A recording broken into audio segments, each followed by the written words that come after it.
estos dones que van a ser ofrecidos y en los que celebramos el comienzo de un único sacramento aplicado por Jesucristo nuestro Señor.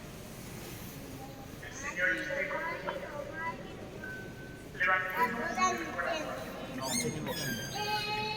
Demos gracias al Señor nuestro Dios. En verdad es justo y necesario en nuestro deber de salvación, darte gracias siempre y en todo lugar, Señor Padre Santo, Dios Todopoderoso y Eterno, por Cristo Señor nuestro, el cual al abstenerse durante 40 días de tomar alimento, inauguró la práctica de nuestra penitencia cuaresmal, y al rechazar las tentaciones de la antigua serpiente, nos enseñó a sofocar la fuerza del pecado.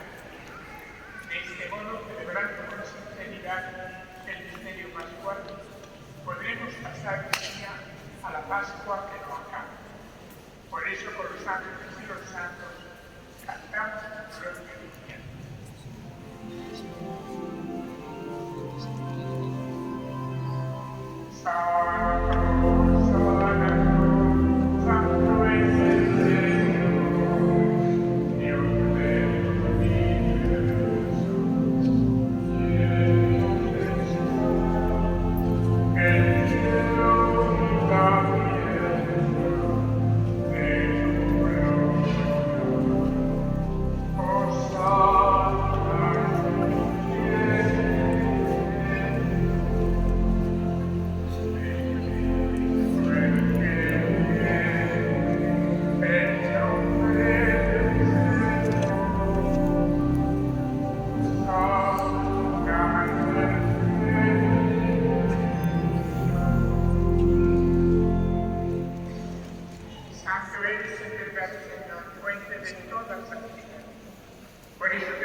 Este es el sacramento de nuestra vida.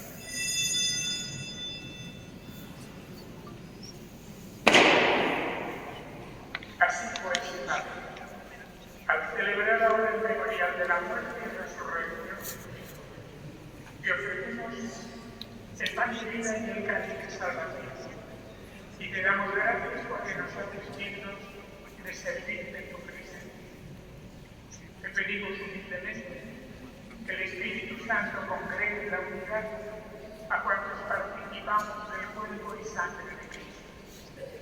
Acuérdate, Señor, de tu Iglesia extendida por toda la tierra, que reunida aquí en el domingo, y con el Papa León, con nuestro obispo Enrique, y todos los pastores que cuidan del pueblo, llévala a su perfección por la caridad. Acuérdate también de nuestros hermanos que murieron en la esperanza de la resurrección, y de todos los que han muerto que Vicente Castaña admítelos a contemplar la luz de tu rostro. ten misericordia de todos nosotros, y así, por María la Virgen, Madre de Dios, su esposo San José, los apóstoles, y cuantos vivieron en tu amistad a través de los tiempos, merezcamos por tu Hijo Jesucristo compartir la vida eterna y cantar tus alabanzas. Por Cristo, con Él y en Él, a ti, Dios Padre omnipotente, en la unidad del Espíritu Santo, todo honor y toda gloria por los siglos de los siglos. El amor de Dios ha sido derramado sobre nosotros con el Espíritu Santo que se nos ha dado. Digamos con fe y esperanza: Padre nuestro que estás en el cielo, santificado sea tu nombre. Venga a nosotros tu reino. Hágase tu voluntad en la tierra como en el cielo. Danos hoy nuestro pan de cada día. Perdona nuestras ofensas, como también nosotros perdonamos a los que nos ofenden. No nos dejes caer en la tentación y líbranos del mal. Señor, líbranos de todos los males y concédenos la paz en nuestros días, para que, ayudados por tu misericordia, vivamos siempre libres de pecado y protegidos de toda perturbación, mientras esperamos la gloriosa venida de nuestro Salvador Jesucristo. Tuyo es el reino, tuyo el poder y la gloria por siempre. Señor Jesucristo, que dijiste a tus apóstoles: la paz os dejo, mi paz os doy. No tengas en cuenta nuestros pecados, sino la fe de Cristo, y conforme a tu palabra concédele la paz y la unidad. Tú que vives y reinas por los siglos de los siglos.